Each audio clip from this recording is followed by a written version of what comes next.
A'udzu billahi minasyaitonir rajim. Bismillahirrahmanirrahim. Alhamdulillah. Kita lanjutkan dengan amalan berikutnya. Amalan taklim rumah. Allahumma sholli ala Sayyidina Muhammad wa ala ali Sayyidina Muhammad. Assalamualaikum warahmatullahi wabarakatuh. Ketakwaan para sahabat radhiyallahu anhum. Setiap kebiasaan dan tingkah laku para sahabat radhiyallahu anhum patut dipilih dan diteladani. Mengapa tidak? Sebab mereka dipilih oleh Allah Subhanahu wa taala untuk menjadi sahabat kekasihnya Baginda Muhammad sallallahu alaihi wasallam. Baginda Nabi sallallahu alaihi wasallam bersabda, "Aku diutus dalam generasi dan zaman yang terbaik di antara Bani Adam." Dari kitab Syifa. Oleh sebab itu, dari segala segi, zaman Baginda Rasulullah sallallahu alaihi wasallam adalah zaman yang terbaik. Dan orang-orang yang terbaik adalah mereka yang dipilih oleh Allah Subhanahu wa taala menjadi sahabat Baginda Rasulullah sallallahu alaihi wasallam. 1. Kisah undangan makan seorang wanita kepada Baginda Nabi sallallahu alaihi wasallam sekembalinya mengantar jenazah. Ketika Baginda Nabi sallallahu alaihi wasallam sedang berjalan pulang dari mengantar jenazah, utusan seorang wanita mengundang beliau makan. Baginda Nabi sallallahu alaihi wasallam dan para sahabatnya mendatangi undangan tersebut. Ketika makanan telah dihidangkan, orang-orang melihat Baginda Nabi sallallahu alaihi wasallam dan para sahabatnya mendatangi undangan tersebut. Ketika makanan telah dihidangkan, orang-orang melihat Baginda Nabi sallallahu alaihi wasallam kesulitan menelan makanan itu. Beliau bersabda, "Nampaknya daging kambing ini telah diambil tanpa izin pemiliknya." Wanita itu menjawab, Ya Rasulullah, aku telah menyuruh seorang lelaki membeli kambing, tetapi ia tidak mendapatkannya. Sedangkan tetanggaku telah membeli seekor kambing. Aku menyuruh seorang untuk membeli kambing dari tetanggaku tersebut, tetapi suaminya sedang tidak ada di tempat. Jadi istrinya lah yang menjual kambing itu kepadaku. Lalu Baginda Nabi sallallahu alaihi wasallam bersabda, "Berikanlah daging itu kepada para tawanan perang." Hadis riwayat Abu Daud. Faidah. Bagi Baginda Rasulullah sallallahu alaihi wasallam yang berderajat luhur, bukanlah sesuatu yang luar biasa bila tenggorokan beliau kesulitan menelan makanan syubhat. Pengikut beliau yang biasa saja sering mengalami hal demikian. 2. Kisah Baginda Nabi sallallahu alaihi wasallam tidak bisa tidur semalam suntuk karena sebutir kurma sedekah. Suatu ketika Baginda Nabi sallallahu alaihi wasallam tidak dapat memejamkan matanya sepanjang malam. Berkali-kali beliau membolak-balikkan posisi tidurnya, sehingga istri beliau bertanya, "Mengapa engkau tidak dapat tidur, ya Rasulullah?" Beliau menjawab, Tadi tergeletak sebutir kurma. Kemudian aku memakannya. Karena khawatir kurma itu terbuang sia-sia. Sekarang aku cemas. Jangan itu kurma sedekah. Diulangi. Suatu ketika baginda Nabi Shallallahu Alaihi Wasallam tidak dapat memejamkan matanya sepanjang malam. Berkali-kali beliau membolak-balikkan posisi tidurnya sehingga istri beliau bertanya, "Mengapa engkau tidak dapat tidur ya Rasulullah?" Beliau menjawab, "Tadi tergeletak sebutir kurma, kemudian aku memakannya. Karena khawatir kurma itu terbuang sia-sia. Sekarang aku cemas, jangan-jangan itu kurma sedekah." Faidah. Kemungkinan besar kurma itu benar-benar milik baginda Nabi Shallallahu Alaihi Wasallam sendiri. Namun karena sering datang sedekah yang diberikan orang melalui baginda Nabi Shallallahu Alaihi Wasallam, menjadikan beliau ragu dan membuat beliau tidak dapat tidur sepanjang malam. Beliau khawatir kurma yang dimakan itu harta sedekah. Demikianlah akhlak pemimpin kita. Hanya karena perasaan ragu, beliau berkali-kali membolak-balikkan posisi tidurnya dan tidak dapat tidur sepanjang malam. Lalu bagaimanakah keadaan diri kita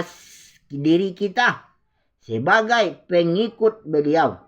Ada yang memakan suap, riba, hasil curian, hasil rampokan, dan bermacam-macam harta yang tidak boleh dimakan tanpa merasa takut dan cemas. Sedangkan ia mengaku sebagai umat baginda Nabi Muhammad Sallallahu Alaihi Wasallam. Kisah Sayyidina Abu Bakar radhiyallahu anhu memuntahkan makanan yang diberikan seseorang dari upah mantra. Sayyidina Abu Bakar radhiyallahu anhu memiliki seorang hamba saya yang selalu memberikan halah kepadanya. Suatu hari ia membawa sedikit makanan kepada Sayyidina Abu Bakar radhiyallahu anhu. Lalu ia memakan sesuap dari makanan itu. Hamba sahaya bertanya, tiap hari Tuan selalu bertanya kepadaku, "Dari mana penghasilanku ini?" Namun hari ini Tuan tidak menanyakannya. Sayyidina Abu Bakar radhiyallahu anhu menjawab, Karena begitu lapar, sehingga aku tidak dapat menanyakannya. Sekarang jelaskanlah tentang makanan ini." Hamba sahaya menjawab, Dulu pada zaman jahiliyah, aku bertemu suatu kaum dan membacakan mantra untuk mereka. Mereka berjanji kepadaku akan memberi imbalan terhadap jasaku. Pada hari ini, aku melewati perkampungan mereka. Kebetulan mereka sedang melangsungkan acara pernikahan. Maka mereka memberiku makanan ini. Sayyidina Abu Bakar radhiyallahu anhu berkata, "Kamu nyaris membinasakanku." Kemudian ia berusaha memuntahkan makanan yang telah ditelannya itu dengan memasukkan tangannya ke dalam tenggorokan. Namun karena ia memakannya ketika sangat lapar, makanan itu sulit dikeluarkan. Lalu seseorang memberitahu bahwa ia dapat muntah jika minum air. Kemudian ia meminta dibawakan semangkok besar air, namun ia langsung meminumnya sampai ia dapat memuntahkan makanan itu.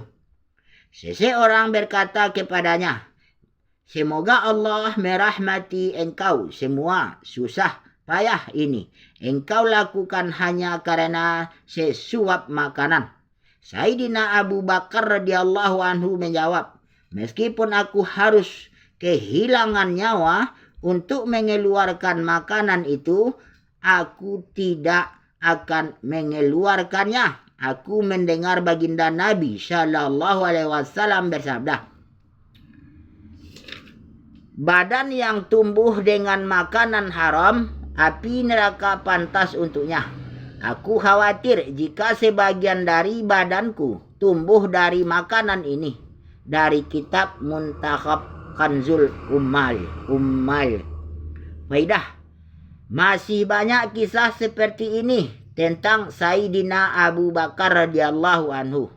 Kebiasaannya adalah sangat berhati-hati dalam setiap perkara. Sedikit saja ada makanan yang meragukan, ia langsung memuntahkannya.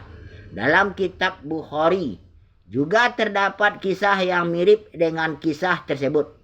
Diriwayatkan tentang seorang hamba sahaya, Sayyidina Abu Bakar radhiyallahu anhu, yang pada zaman jahiliyah menjadi dukun atau peramal bintang. Kebetulan ramalannya terhadap seseorang benar-benar terjadi. Orang itu memberinya sedikit hadiah. Dari hasil itu, ia memberikan makanan kepada Sayyidina Abu Bakar radhiyallahu anhu. Ia pun memakannya. Tetapi setelah mengetahui asalnya, ia langsung memuntahkan seluruh isi perutnya. Sebenarnya, harta hamba sahaya itu belum pasti haram. Namun karena kehati-hatiannya yang tinggi, ia merasa tidak tenang dengan harta yang syubhat. Kisah Sayyidina Umar radhiyallahu anhu memuntahkan susu yang ia minum dari unta zakat. Suatu ketika Sayyidina Umar radhiyallahu anhu meminum susu. Ternyata rasanya sangat lezat. Sayyidina Umar radhiyallahu anhu langsung bertanya kepada pembawa susu itu, dari mana dan bagaimana ia mendapatkannya. Orang itu berkata, beberapa ekor unta zakat sedang merumput di padang. Lalu aku pergi ke sana. Para pengembala unta itu memerah susu dari unta-unta tersebut dan memberikannya sebagian kepadaku. Mendengar hal itu, Sayyidina Umar radhiyallahu anhu segera memasukkan tangannya ke mulut dan memuntahkan semuanya. Dari kitab Al-Muwajjah Imam Malik. Faidah. Para sahabat radhiyallahu anhum selalu risau jangan sampai ada harta yang syubhat menjadi bagian dari tubuh mereka, apalagi harta yang haram. Sebaliknya, pada zaman sekarang, barang haram masuk ke tubuh kita pun kita tidak peduli. Alhamdulillah, demikianlah beberapa hadis tentang ketakwaan para sahabat radhiyallahu anhum, yang mana kita baca, kita dengar, kita niat, amal dan sampaikan. InsyaAllah untuk kesempurnaan majelis kita tutup dengan doa kifarah majelis. Subhanallah wa bihamdihi, subhanakallahumma bihamdika, asyhadu an la ilaha illa anta, astaghfiruka wa atubu ilaik. Allahumma sholli ala Sayyidina Muhammad wa ala ali Sayyidina Muhammad. Alhamdulillahirabbil alamin. Assalamualaikum warahmatullahi wabarakatuh. La ilaha illallah Muhammadur Rasulullah.